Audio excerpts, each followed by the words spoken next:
அன்பான உறவுகளுக்கு வணக்கங்க. ரோகிணி அப்படி சொன்ன கையோட விஜயா அப்படியே மேலேயும் கீழேயும் பார்க்குறாங்க. "என்னடி ஆச்சரியமா இருக்கு? நீ என் புள்ளைய விட்டு போக மாட்டேன்னு ஒத்த கால்ல நின்னு பண்ணாத தகுடுதிட்ட வேலையெல்லாம் பண்ண. இப்ப உடனே பொசுக்குன்னு என்ன என்னடி வேற ஏதாவது பிளான் போட்டிருக்கியா? உடனே விவாகரத்து குடுக்குறேன்னு சொல்ற?" "ஆன்ட்டி அதான் சொல்லிட்டீங்களே, நீங்க உயிரோட இருக்கிற வரைக்கும் அது நடக்காதுன்னு. மனோஜும் நீங்க கிழிக்கிற கோட்ட தாண்ட மாட்டான். அது புரிஞ்சு போச்சு. அதான் தெரியுமே. இப்ப ஏன் திடீர்னு மாறுற? இங்க பாருங்க ஆன்ட்டி, நான் நான் என் புள்ளைக்காக வாழணும்னு ஆசைப்படுறேன். என் புள்ள ரொம்ப என்ன பார்த்து பார்த்து தவறான வழிக்கு போறான். அதான் எனக்கு தெரியுமே. நீ பண்றது உன் புள்ள தள்ள தான் அள்ளி வைப்பேன்னு.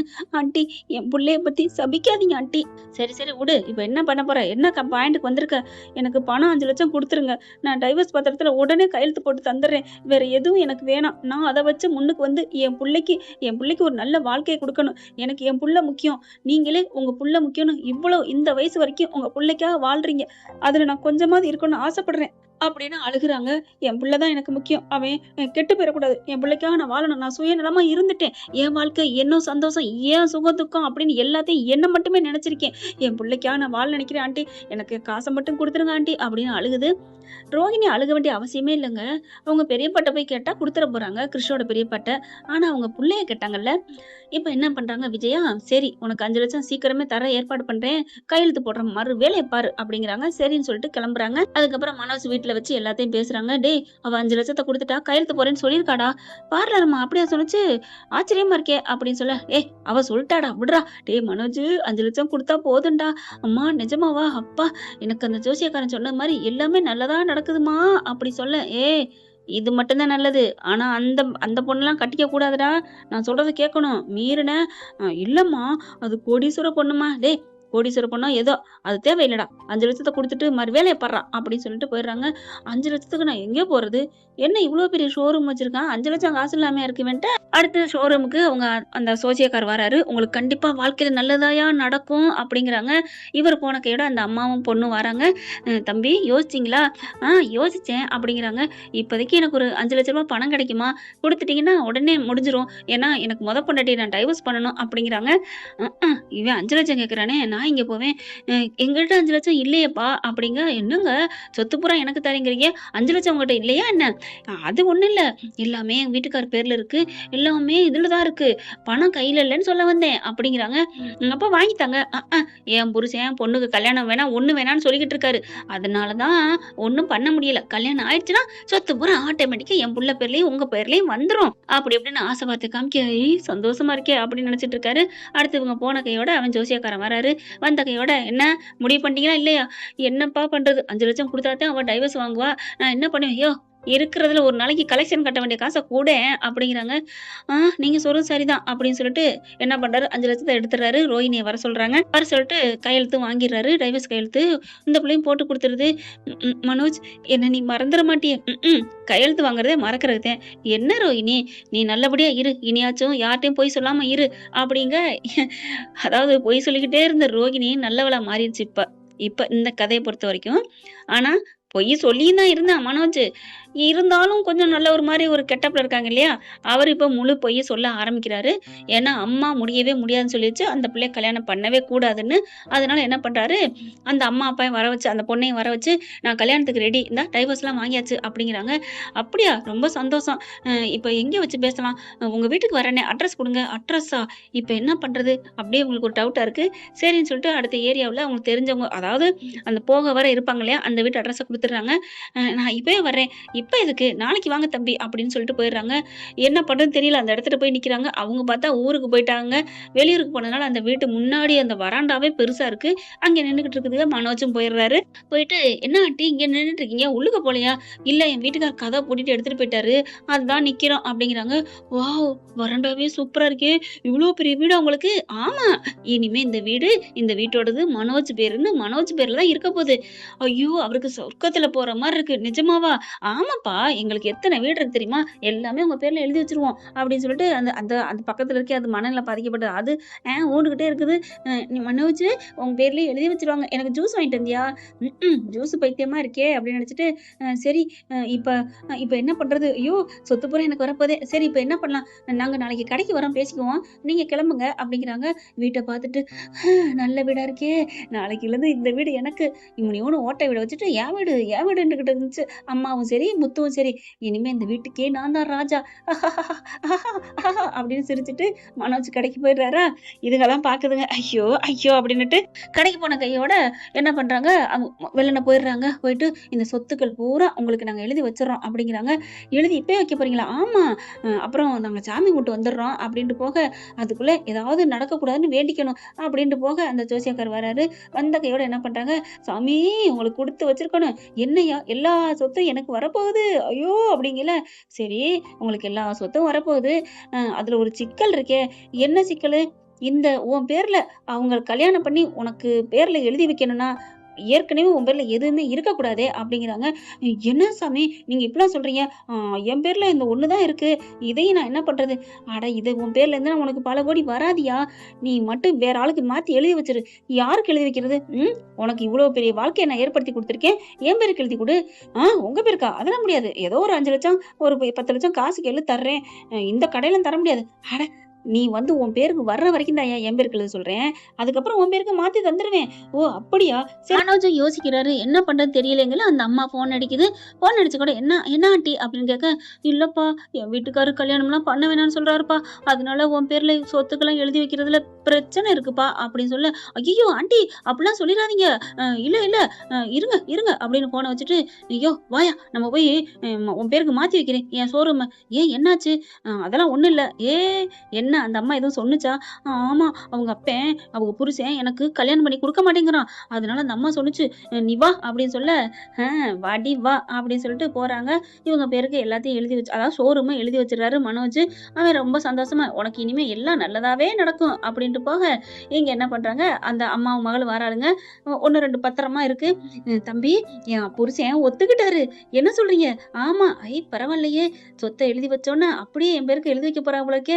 நல்ல வேளை ஷோரூம் மட்டும் அந்த ஆளுக்கு மாத்தி எழுதலைன்னா இது பூரா இல்லாம போயிருக்கும் அப்படின்னு சொல்லிட்டு இருக்கீங்களே. எல்லா பத்திரத்தையும் கொடுக்குறாங்க. இந்த பத்திரம் பூரா உங்களுக்கு தான் தம்பி அப்படின்னு சொல்ல, ரொம்ப தேங்க்ஸ்மா அப்படின்னுட்டு இருக்காங்க. அடுத்து பார்த்தா என்ன பண்றாங்க, சரி இப்போ நம்ம எப்படி வீட்டுக்கு போறது அப்படிங்கல. என் காரும் எடுத்துட்டா மாத்திரமே, நாங்க டாக்ஸி எடுத்துட்டு வரலையே அப்படிங்கல. என்ன பண்றாரு மனோஜ், இந்தா ஏன் வண்டி இருக்கு நீங்க போங்க. அப்புறம் நீங்க தம்பி, நான் ஏதாவது கால் டாக்ஸி பிடிச்சு போய்க்கிறேன், நீங்க இதுல போங்க அப்படின்னு சொல்ல, சரி கார் ஓட்ட தெரியுமா? அதெல்லாம் நாங்க ஓட்டுவேன் அப்படின்னு காரை ஓட்டிட்டு 2 பேரும் கிளம்பி போயிருதுங்க. அப்புறமா முச்சந்தில போயிட்டு என்ன பண்றாங்க, தம்பி நீங்க சொன்ன மாரியே காரையும் வாங்கிட்டு வந்துட்டோம் தம்பி. சூப்பர். நல்ல ஐடியா பண்ணீங்க. கார குடுங்க அப்படி சொல்லி வாங்கிக்கிறாங்க. தம்பி எங்களுக்கு ஒண்ணுமே இல்லையா? இங்க பார். உன் புருஷனை உன்ட்ட ஒப்படைக்கிறதே பெருசு. அதுவே உனக்கு முக்கியம். அத விட்டுட்டு உனக்கு இந்த கார் பெருசா? இல்ல தம்பி, நீ ஷோரூமே வாங்கிட்ட, காரையும் வாங்கிட்ட. உங்களுக்கு இந்தாங்க ரூ. 1000 வச்சுக்கோங்க. இந்த ரூ. 1000 வச்சு என்ன தம்பி பண்றது? என்ன பண்றதுன்னா, என்னம்மா பண்ணிக்க? மனசாட்சி இல்லையா? ஏதாவது குடுங்களேன். உன் புருஷன் அங்க இருக்கான்ல, ரிலீஸ் பண்ணிட்டேன்.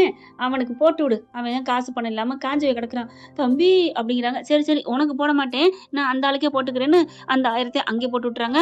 தம்பி இப்ப எங்களுக்கு சாப்பிடணும்னா கூட அடுத்த வேலைக்கு கூட காசு இல்லையே தம்பி. நான் நேத்தானே ஒரு 5000 குடுத்தேன். அத என்ன பண்ண? இல்ல தம்பி, இங்க பாரு. நல்ல பக்காவா நடிச்சிட்டீங்க. 5000 உனக்கு பத்தாதா? அப்படிங்கல. இல்ல இல்ல எனக்கு அந்த காசுலாம் இல்ல தம்பி. அதெல்லாம் முடியாது. அந்த பேக்க குடு அப்படின்னு சொல்லிட்டு அதுக்குள்ள இருந்து காசையும் எடுத்துட்டு விட்டுறான். ஏன் தம்பி இப்படிலாம் பண்றீங்க? இங்க பார்.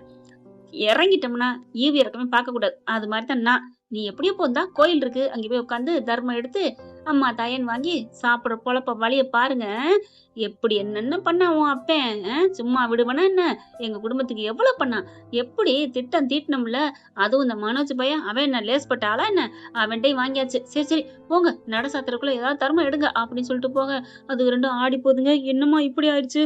ஒண்ணுமே நமக்கு இல்லையாம்மா?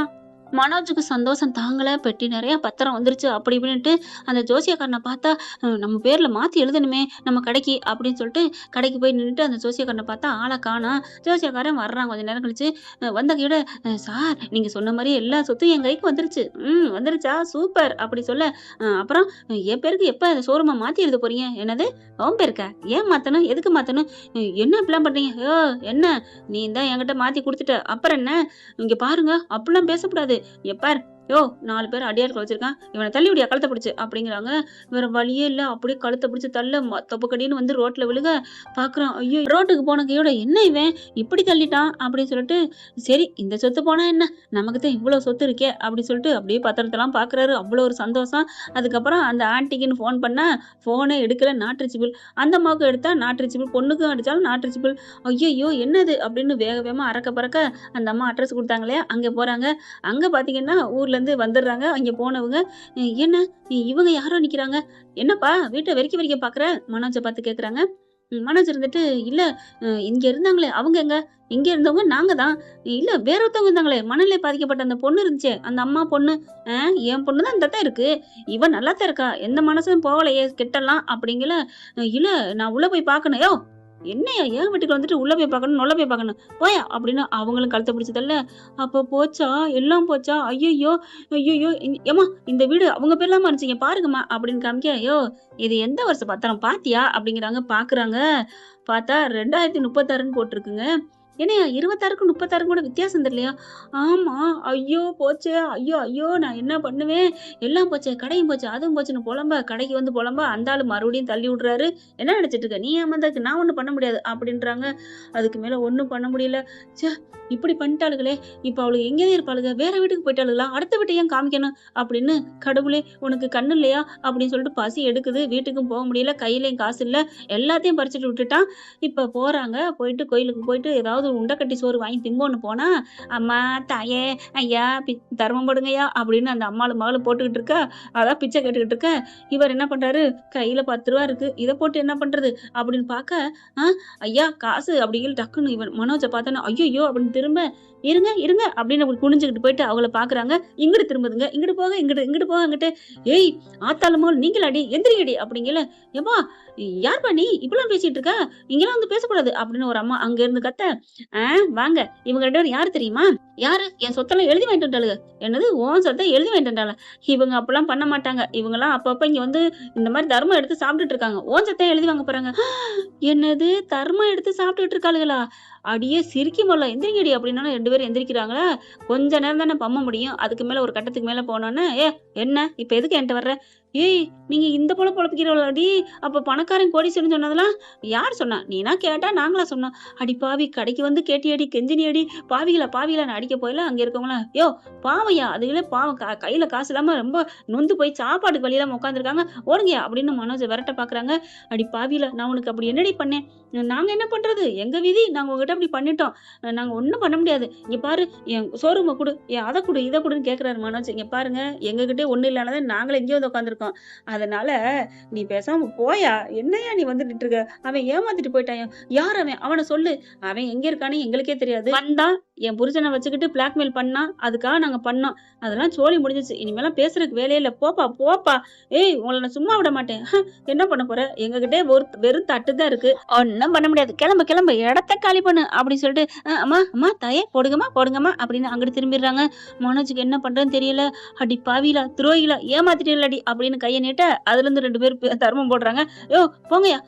இல்ல அப்படின்னு அந்த காசை வாங்குறாரு. வேணுமா வேணாமா கொடுங்க அப்படின்னு பறிக்கிறாரு. இப்போதைக்கு சாப்பிடறதுக்கு வேற வழி இல்லையே. ச்சே இந்த அளவுக்கு ஆகிட்டாங்களே. இப்ப நம்ம வீட்டுக்கு போனா என்ன ஆகும்? அம்மா திட்டுமோ அப்படின்னு பயந்துட்டே போறாங்க. அப்படியே தலையில துண்டை போட்டுட்டே போறாரு. அங்க பாத்தீங்கன்னா விஜயா செம்ம இதுல இருக்கு. ஏண்டா உனக்கு போன் பட்டா எடுக்க மாட்டியாடா அப்படின்னு கேட்க அம்மா என்ன மன்னிச்சிருமான்னு காலில் விழுக. அடுத்து பாக்குறாங்க. என்னடா தப்பு பண்ண? எதையும் காசு பண்ணதை தொலைச்சிட்டியா? இல்லம்மா வேற என்ன நீ கோடீஸ்வரன் ஆக போறேன்னு சொன்ன. ஏண்டா பப்பரக்கா மனோஜ்? ஐயோ பப்பரப்ப சொல்லாதம்மா அதெல்லாம் ஏமாத்திட்டாங்கம்மா. முத்து பாக்குறாரு. நான் தான் சொன்னனே நீ ஏமாறுறதே உன்னோட பொழப்பாடா. நீ வீட்டுல இருக்கவள ஏமாத்த பார்த்த. அது சரி உனக்கு மட்டும் எப்படி? வெளில இருக்கவ தானே ஏமாத்துவாங்க அப்படி சொல்ல. என்னடா பண்ணி தொலைச்சா சொல்றா அப்படின்னு எல்லாரும் கேக்குறாங்க. நடந்ததை பூரா சொல்ல. அட பாவி அப்படின்னு விஜயால இருந்து ஒட்டுமொத்த குடும்பமே குமுறுன்னு குமுறுறாங்க. மனோஜ் அப்படியே ஆடி போய் உட்காந்துருக்காரு. என்ன ஃப்ரெண்ட், மனோஜுக்கு இப்படி ஒரு தண்டனை கிடைச்சா நல்லா தானே இருக்கும் பாக்குறதுக்கு. ஏன்னா விஜயா பண்ற பாவம் பிள்ளைய தானே வந்து சேரும், அதுவும் ஆசை பிள்ளை இல்லையா? பார்க்கலாம் ஃப்ரெண்ட்.